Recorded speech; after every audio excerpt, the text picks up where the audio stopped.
जय श्रीराम मित्रांनो, मला आज एक प्रश्न पडलाय. बीजेपी सरकार खरंच कट्टर हिंदुत्वादी आहे ना? तर मग का हिंदू पोरांना सपोर्ट केला जात नाही? का हिंदू पोरींना सपोर्ट करत नाही? अरे गेल्या 2 महिन्यापासून नांदेड पोलीस प्रशासनाला हर्षुताई ठाकूर न्यायाची भीक मागत आहे, तरी देखील तिला न्याय मिळत नाही. मग काय कामीच आहे तुमचं हिंदुत्वादी सरकार? अरे आज आपल्या पोरींवर, हिंदू पोरींवर भरचौकात अत्याचार होतोय, त्यांच्या रेप केला जातोय, 35-35 तुकडे करून त्यांना फ्रीजमध्ये ठेवून एक एक तुकडा बाहेर फेकला जातोय. अरे किती अन्याय होतोय सरकार. आणि तुमच्या समोर आम्हाला न्यायाची भीक मागू लागलेली. एक एक वर्ष न्यायाची भीक मागून देखील तुम्ही न्याय देत नाही. मग काय कामीच आहे तुमचं सरकार?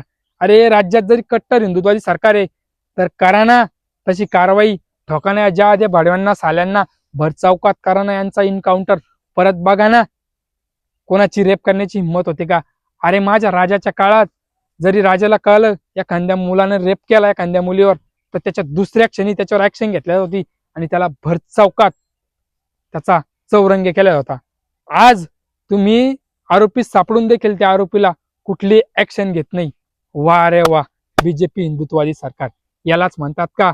बीजेपी सरकार अजूनही वेळ गेली नाही, अजूनही डोळे उघडा, नाहीतर आम्ही हिंदू ना रस्त्यावर उतरून नेपाळ सारखं आंदोलन करू आणि तुम्हाला एकाला ठोकून काढू.